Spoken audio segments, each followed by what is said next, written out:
Hey, if you're still awake, tonight I wanted to talk about ordinary things. Because, let me repeat, jeez. I think it's because I'm drinking grapefruit before doing a script, and maybe because the grapefruit is very tarty and it's drying out my mouth. So I've been making a lot of mistakes with speaking. It's pretty weird. I digress. I can start again. Hey, if you're still awake, tonight I wanted to talk about ordinary things because I think one of the greatest mistakes we make is assuming extraordinary moments are the only moments that matter. We spend so much of our lives chasing milestones, promotions, vacations, achievements, relationships, breakthroughs, big moments. And there's nothing wrong with those things. But eventually, I think many people discover something surprising.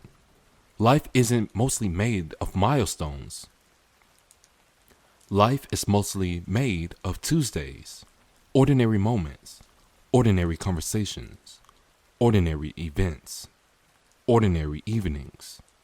And if we're not careful, we'll spend our lives waiting for highlights while missing the story itself. And that leads us to the myth of the big moment. Movies have convinced us that life changes in dramatic scenes. The wedding, the promotion, the championship, the breakthrough, the perfect kiss. The life-changing phone call. And sometimes life does change that way. Sometimes there really are moments that divide our lives into before and after. But most of our life doesn't happen there. Most of life happens in the middle, during the quiet parts, during the drive home, during dinner, during random conversations, walks, lazy Saturday afternoons, moments we don't realize we'll miss later. Yet, somehow we keep convincing ourselves that the important part of life hasn't arrived yet. That it's coming later. That real life begins after the next achievement, after the next milestone, after the next chapter. But what if this is a real life? What if today is part of the thing you're waiting for? And that leads us to the dangerous habit of looking ahead. And I am victim of that because I do look ahead a lot. I don't live in the present. I always try to live in the future, and I need to stop doing that because the future is ahead and I need to enjoy the moment. I think one reason people struggle to find joy is because we're constantly looking for somewhere else. It's because we're constantly looking somewhere else. Looking forward, looking backward, rarely looking around. We revisit old mistakes. We replay old conversations. We imagine future scenarios. We build future plans. And while we're doing all that, the present moment quietly slips away. It's strange, really. We spend years wanting more time. And that's true. Then we spend the time we have wishing we were somewhere else. That's also true. We tell ourselves, I'll enjoy life when. But that sentence never ends because the human mind is incredibly good at moving the goalposts, which means if we're not intentional, we'll spend our entire lives preparing to live instead of actually living. Because being ordinary is a gift. I think ordinary gets a bad reputation. We use the word as if it means unimportant, average, forgettable. But I don't think ordinary is a bad thing. I think ordinary is often a gift because ordinary usually means stable, familiar, consistent, predictable.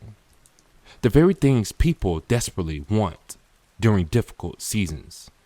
That's true. That is so true. If I could have an ordinary life right now, that would be great. But because I strive to be extraordinary or strange or special, it's unpredictable. Think about it. The routine you complain about today might become the thing you miss tomorrow. The house, the neighborhood, the coworkers, the coffee shop, the gym, the drive to work. One day, those things change. One day, those things disappear. One day, those things become memories. And suddenly, what felt ordinary became priceless. And that's the day you'll miss it.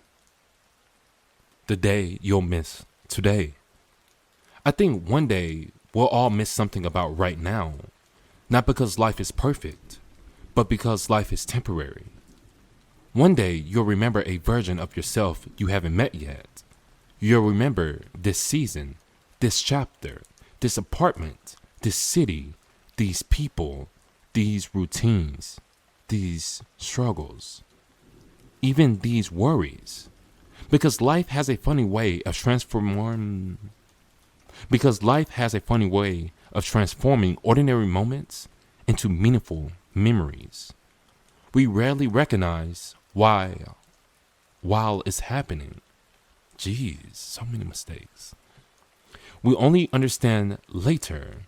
That's why photographs feel emotional. That's why old songs hit differently. That's why memories surprise us. They remind us that moments we barely noticed eventually became moments we deeply valued. And that's why we keep missing it. I think one reason joy feels rare is because attention is rare. We're distracted, busy, overstimulated, hyperstimulated, pulled in 100 directions at once. Notifications, deadlines, responsibilities, expectations, noise, constant noise. And joy is usually quiet, which means joy often loses the competition, not because it isn't present, because we're looking elsewhere.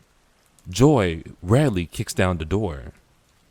It usually knocks, softly, patiently, waiting for us to notice, waiting for us to slow down enough to see what's already here. Phew! Guys, man, do you guys hate me this week? Jeez. I digress. What part of your life feels ordinary right now? What would you miss if it disappeared tomorrow? What moments have you rushed through recently? What blessings have you started treating as background noise? What would change if you treated tomorrow as something worth remembering? Maybe the ordinary moments aren't some. You know, I have a bad habit of speaking faster than what my brain can process. And so that's why you hear a lot of like me stopping, because I get tongue tied so easily. Breathe, reset. Maybe the ordinary moments aren't interruptions to life. Maybe they are life. Maybe joy isn't hiding these extraordinary experiences. Maybe it's hiding inside everyday ones, waiting for us to notice. The older I get, the more I think life is made of small things, small moments, small conversations, small memories, small routines. And maybe that's why they matter so much. Because eventually, those small things become the story we remember. If you're still awake tonight, pay attention to the ordinary. It may be more valuable than you realize. One day, you'll look back at this chapter and wish you could visit it one more time. Don't miss it while you're living it. The room will reopen on Saturday night. I'll leave the light on for you.